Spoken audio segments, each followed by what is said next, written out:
doutora Carla Gicovati, ela vai abordar o tema Neurobiologia do Autismo, atualização e aplicações práticas.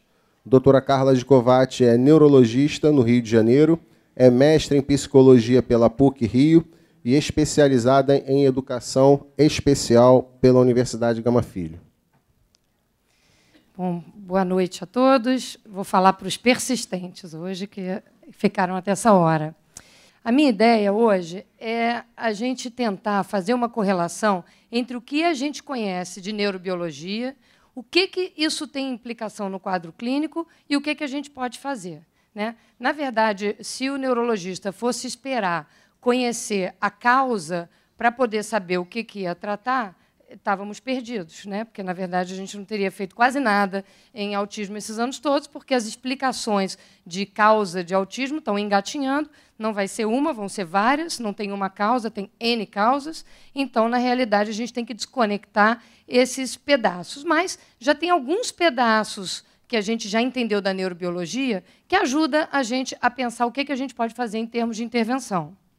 Então, por exemplo, se a gente partir o quadro clínico em pedacinhos, a gente pode tentar entender o que será que causa o desconforto sensorial. Será que tem alguma causa biológica específica que causa esse desconforto sensorial? E o que eu posso fazer com isso? Então, a minha ideia de hoje é a gente tentar ver o que já se conhece, pedacinhos da neurobiologia, ela é super complexa, a ideia não é ser cansativo, e o que isso pode implicar em termos práticos. Tá bom? Então, por exemplo, eu elegi, dentro de tudo que tem do tripé e do quadro clínico, 3 pontos para a gente falar. Tá? Eu elegi, porque eu acho que são pontos importantes, as características de leitura social, o processamento sensorial e a tendência a ter manias e repetição. Então, a gente vai separadamente falar de cada uma dessas coisas, o que a gente já tem de pista neurobiológica sobre isso e o que tem para fazer em termos práticos sobre essas 3 esferas. Só para ficar claro, a gente está falando do espectro como um todo, tem algumas intervenções e sugestões que são úteis para quem está aqui e que não são úteis para quem está aqui, e vice-versa. Tá? Então, quando a gente estiver falando aqui de transtorno do espectro autístico, a gente está falando do todo e não de ninguém específico, apesar de que não existe intervenção que não seja específica para uma pessoa. Então, vamos lá. O que a gente conhece da neurobiologia da leitura social, né? Passo próximo. Antes de mais nada, tem algumas coisas que a gente faz automaticamente na vida que a gente não para pensar. Do que é composto a nossa leitura social, né?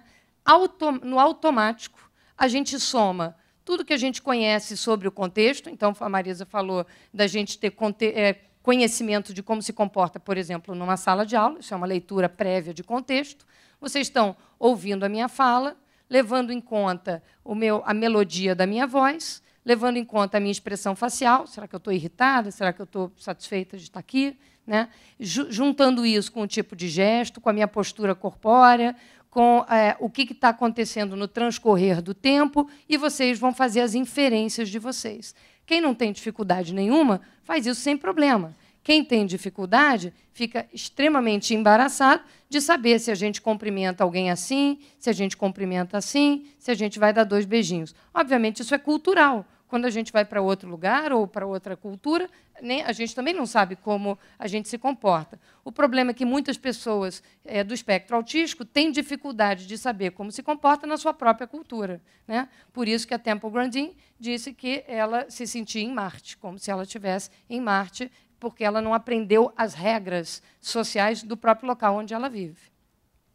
Da mesma maneira, tem comportamentos que são adequados numa sala de reunião, outros que são, você pode ficar com uma meia furada e com a mão na boca na sua casa, mas você não pode fazer isso em público, né? O tipo de jogo social e leitura social envolvido aqui é diferente do que tem aqui, ou pelo menos deveria ser. E existe toda uma rede neural, que não vale a pena entrar em questão, mas hoje em dia você tem pessoas que só estudam o cérebro social.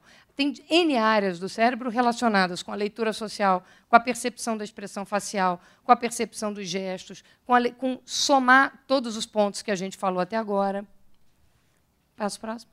E uma das coisas muito importantes que aconteceram na neurociência como um todo, e que acabou respingando para a área de autismo, é a descoberta dos neurônios em espelho.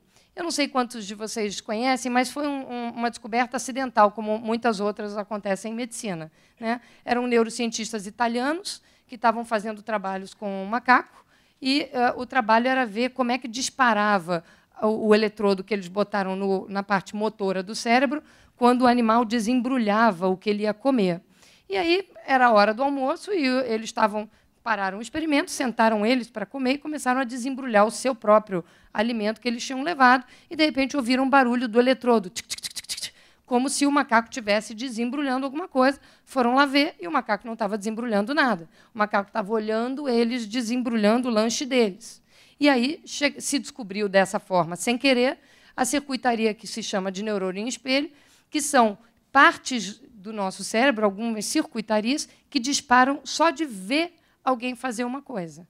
Então, só por ver eles abrindo o lanche, o macaco já supunha que ia aparecer um lanche. E essa circuitaria ela é muito importante, porque se você pensar que você está com um bebê de 8 meses aqui falando para ele, mamãe, mamãe, e ele está olhando para o seu lábio, vendo o movimento que você está fazendo com o seu lábio, e o neurônio em espelho dele dispara, é como se isso fosse um ensaio para te dizer quais movimentos que você vai fazer no futuro.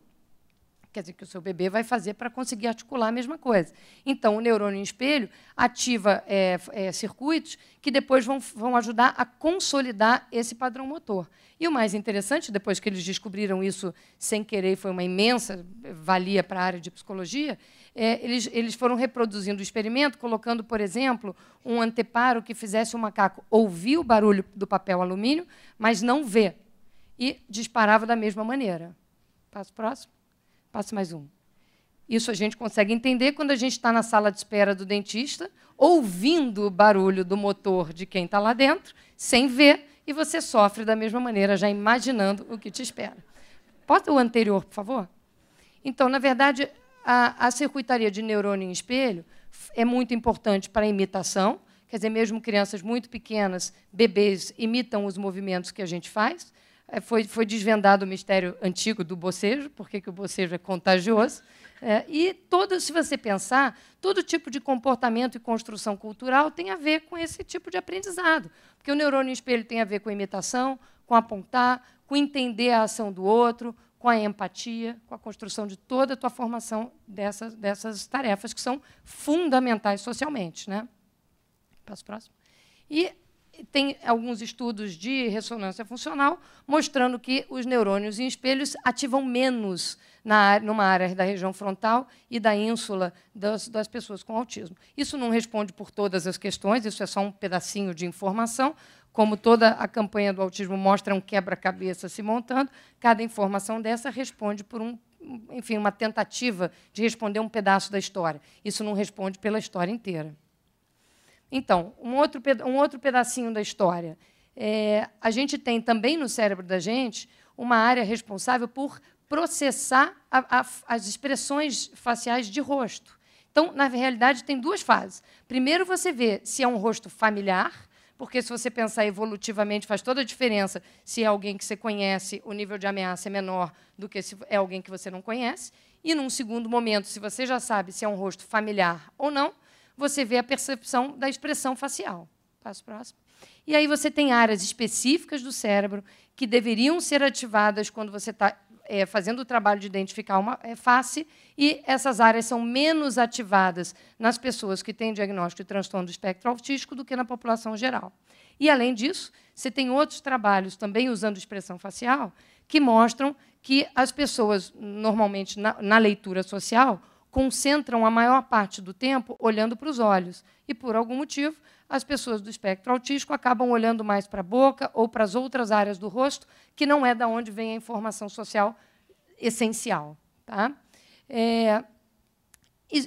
Existe a possibilidade que tanto neurônios espelhos quanto a identificação de face e outras tantas pecinhas que a gente não conhece tenham a ver com outras características que estão envolvidas na leitura social. A Renata de manhã falou sobre essa dificuldade de processar a informação como um todo. Se você entra numa sala de reunião, como tinha naquela foto, e, ao invés de olhar para o rosto das pessoas para ver se você entrou num bom momento, você vai olhar qual é o padrão da lâmpada, você vai perder a informação social essencial. E você pode cometer uma imensa gafe de entrar no momento que era para sair, você entrou, fez-se um silêncio, você não processou aquela informação e você se sentou, quando, na realidade, não era para ter nem entrado nem sentado. Né?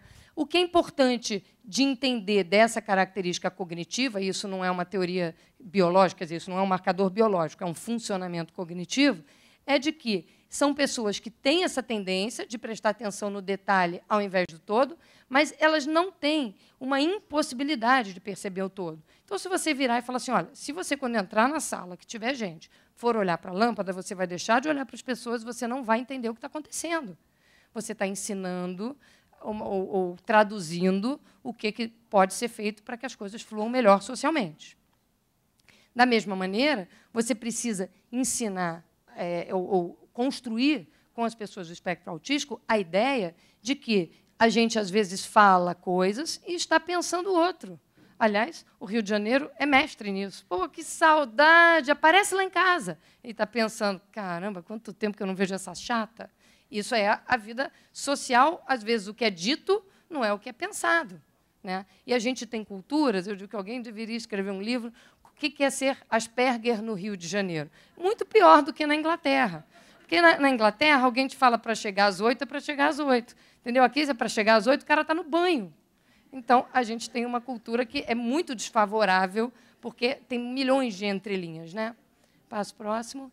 E aí, uma questão que existe é o seguinte, será que esses déficits que a gente acabou de falar, né, de percepção, são responsáveis pela falta de motivação para se socializar? Ou será que a falta de motivação para se socializar faz com que as pessoas não treinem essas habilidades todas que a gente está falando e, pela questão da plasticidade, não desenvolvem essas habilidades? O que é ovo e o que é galinha?